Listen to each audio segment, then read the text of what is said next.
বাঘের সঙ্গে ঠিক লড়াই না, একটা মস্করা জাতীয় গল্প বলতে পারেন, কিন্তু গল্পটা একদম সত্যি।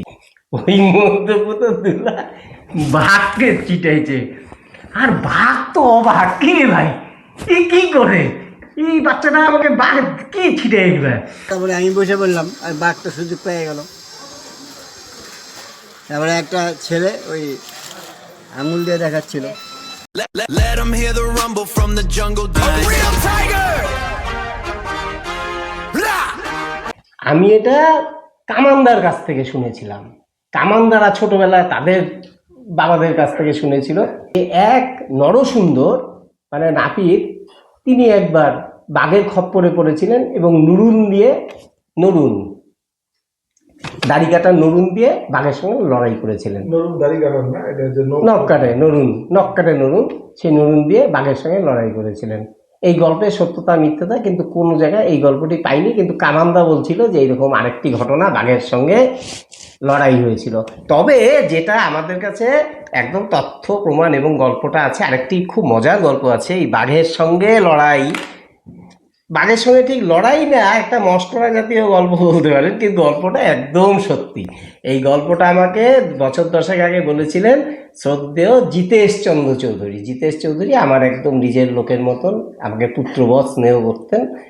তা উনি এখন নেই, কিন্তু ওনার একটা স্মৃতিকথা আমি তৈরি করেছি, অসমাপ্ত স্মৃতিকথা, একটা সুবর্ণ পুস্তিকা। বইটা আমি আজকে আনিনি, বইটা আমি পরে তোকে দিব, তুই একটু দেখা দিস ওনাকে।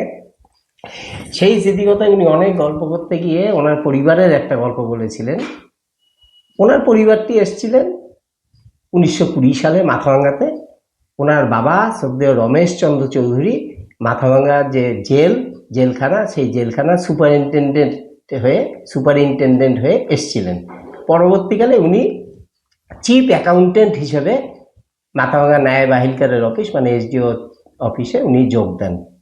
ততদিন ওখানেই তিনি রিটায়ার করেন। এবং মদন ধর্মপ্রাণ মানুষ, ওনার অনেক গল্প আছে, সেগুলো একদিন করা যাবে। তিনি বাড়ি করেছিলেন মদন মোহন বাড়ির উল্টো দিকে, এখনও সেখানে ওনাদের পৈতৃক বাড়িটি আছে। তা জিতেশ চৌধুরী বলেছিলেন যে বাঘ তো বুড়ার গল্প, বুড়া বাঘের সঙ্গে যা কাণ্ড কারখানা করছিল তুই ধারণা করতে পারবি না। আমার দাদা তো ওই রকম ছিল, খুব মানে রসিক লোক ছিল, আর কাকাও সেই রকম ছিল। আমি যে গল্পটা বলবো সেই গল্পটা এখন বলি। সেই গল্পটা হলো যে শৈলেশ চৌধুরী ছিলেন আমাদের বুড়াদার বাবা। বুড়াদা মানে পরিতোষ চৌধুরী। আমরা পাড়া যেই লোকেশনে গেলাম সেই লোকেশনে যে চৌধুরী ক্যাটারার আমাদের বাপ্পা, ওর বাবা ইলেকট্রিক অফিসে চাকরি করতো বুড়াদা, সেই বুড়াদার গল্প। তা বুড়াদারা সেরকম খুব ছোট, সব একসঙ্গে থাকতো, অনেক ভাই বোন, ওরা কাকা জ্যাঠা সবাই মিলে অনেক ভাই বোন। তা ভাই বোনরা পিকনিক করবে। তা পিকনিক করার জন্য ওরা বললো যে এরকম মানসাই নদীর পাড়ে যাবো, কিন্তু মানসাই নদীতে তো প্রচণ্ড বাঘের উপদ্রব। তা বললো যে বাঘের উপদ্রব কি করা যায়। তখন শৈলেশ চৌধুরী, তার ছোট ভাই, তিনি হচ্ছে জিতেশ চৌধুরী, মানে জিতেশ কাকুর হইতেছে দাদা বড়দা, সে একটু বড়, সে ওদেরকে বললো যে অত চিন্তা করিস কেন, কাকার ইয়েতে দেখ, কাকার দেরাজে দেখ, একটা বশীকরণের মন্ত্রের বই আছে, ওইটা দেখ না, বাই কর, দেখ আমি ব্যবস্থা করতেছি। তা বাচ্চারা সব গিয়ে সবাই মিলে ওই কাকার দেরাজ থেকে বশীকরণের শক্তি দেখে বশীকরণের একটা বই, বশীকরণের মধ্যে তো সব বশীকরণ, মেয়ে বশীকরণ, প্রেমে বশীকরণ থেকে আরম্ভ করে বাঘ বশীকরণের মন্ত্র ওখানে করা আছে। তা আমরা তো খুব খুশি, বাঘ বশীকরণের মন্ত্র আছে এখানে। আমরা সব বসে ধুলা পড়া, বাঘ বশীকরণ মন্ত্র করতে হবে ধুলা পড়ার মাধ্যমে। একটা ধুলা নিয়ে ওরা হচ্ছে সকলে মিলে সেই মন্ত্র খুব পড়লো, পড়ে সেই ধুলো ছোট ছোট প্যাকেট করে যতজন পিকনিক খেতে যাবে বাচ্চারা ওই নদীর পাড়ে, তাদের সবার পকেটে সেটা নেওয়া হলো, যে বাঘ আসলে একটা ব্যবস্থা হবে, ধুলা পড়া আছে সামনে, কোনো ব্যাপার নেই। সবাই গেছে রান্নাবাড়ি করে ওখানে মানসাই নদীর তীরে। এবারে কি হলো, পিকনিক সবে শুরু হবে এমন সময় সত্যি একটা বাঘ হাজির। সেই বাঘ একজন মাঝিকে মারলো, মানে কামড়া থাবা মারলো, এক ঘুটে করে নি তাকে ইয়ে করলো। আর পিকনিক তো ভন্ডুল, সব তো দৌড়াদৌড়ি যে যার। বুড়াদা কিন্তু গেল না। বুড়াদার কিসের ভয়? বুড়াদার হাতে বাপরে বাপ এই ধুলা পোড়া, মন্ত্রর পুতো ধুলা পোড়া। বুড়া তো তখন 5-6 বছর বয়স, ধুলা পোড়া দিছে দাদা আমাকে। এইটা দিয়ে সবার হাতে আছে, সবাই পালাইছে থেকে আমি বাঁকতে পারবো, আমি কিন্তু বাঁকতে ভয় পাবো, ধুলা পোড়া আছে। ও পকেট থেকে ধুলা বাইর করে ওই মন্ত্র পুতো ধুলা বাঘকে চিটাইছে।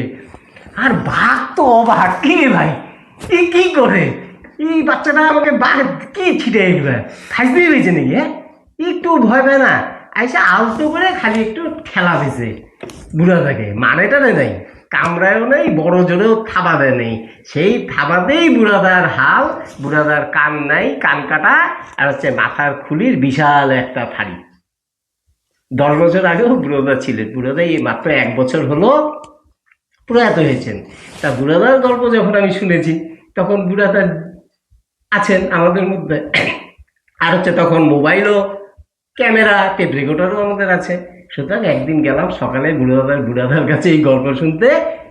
আমি আর বিস্তারিত যাবো না, বুড়াদার মুখ থেকেই শোনেন।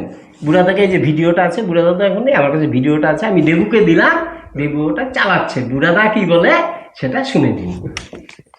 তাহলে জয়ন্তদা, তোমাকে একটা জিনিস জিজ্ঞেস করি। আমরা ছোটবেলায় মা দাদার কাছে শুনেছি একটা প্রবাদ, বিশ্বাসে মিলায় কৃষ্ণ তর্ক বহুদূর, তর্কে বহুদূর। তো এইটা তো তাই দাঁড়ালো নাকি ব্যাপারটা? আমি এই প্রশ্নের উত্তরই দিব না। কেন দিব না? বুড়াদার ইন্টারভিউটা যদি শোনো, বুড়াদা এখনো বিশ্বাস করে যে তার বাবা এগুলো সব জানতো।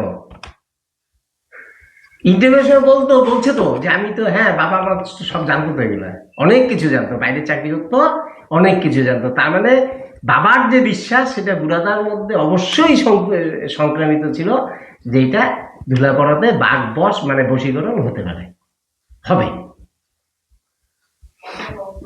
Let them hear the rumble from the jungle deep inside. Yeah, tiger and I'm always on the grind. A real tiger! Blah! আর তারপরে আমি বসে বললাম, আর বাঘটা সুযোগ পেয়ে গেল। তারপরে একটা ছেলে ওই আঙুল দিয়ে দেখাচ্ছিল, ওই যে বাঘ, ওকে যা একটা পুরো ছাপা দিল। কে কে ছিল নামগুলো মনে আছে? অনেক ছিল, ঘাটিয়াল ছিল একটা গোবর কুড়ানি ছিল, মোট আমাদের 11 জন ছিল। আর একটা ঘাটিয়ালের এখানে ছেড়ে দিয়েছিল। আর গেছিলা এই নদী পার হয়ে গেছিলা? এই নদী তো তখন ছিল না, তখন এতটুক করে জল। এই নদী তো পরে হয়েছে। এই নদীতে তো জিপ টিপ সবই পার হয়েছে। হরমোন সরকারের জিপ, আমাকে কেউ নেয় না, ওই যে রক্ত একদম রক ছিঁড়ে দিছে, কেউ জিপে নেয় না। তবে হরমোন সরকারের ছেলে ছিল না, গাড়ি চালাইতো, জিপ চালাইতো, ওই পরে নিয়ে যায় হসপিটালে ঢুকে দিত। তখন তো আমাদের বিজি হয় নাই, না মানুষের বিজি হয় নাই, নৌকা দিয়ে পার হইতাম। এই কালটা দেখি আরেকবার। এই যে কাল, এই যে এখানে আছে, আর মাথা, মাথায় এরকম করে নিয়ে গেছিল, তো চুল ছিল। বাড়ি আসছে বলে তখন জামাও বলতেছে, আরে এইখানে তো দেখা যায়। তখন আমার মেজে ভাইটা খুব রাগী ছিল, তো সঙ্গে সঙ্গে হসপিটালে নিয়ে গেছে, আউটডোরে। এই জায়গাটায় বাগে নিয়ে এই জায়গায় এইদিকে এইভাবে দিয়েছে একেবারে। ধুলা পড়াটাই কিন্তু মারাত্মক। ধুলা পড়া বস করতে হলে ধুলা পড়া দিচ্ছে। এই বুদ্ধিটাকে দিল ধুলা পড়া। না, বাবা তো আগে বাইরে থাকতো, তো ওগুলো জানতো। হ্যাঁ, ওগুলো ধুলে দিয়ে পালা দিয়ে রোগ বিসুখ ইয়ে হয় নাকি, বাঘকে নিবারণ করতে পারবি ধুলে পালা দিয়ে। তোমার বাবার নাম কি জেনেছিল? শৈলেশচন্দ্র চৌধুরী।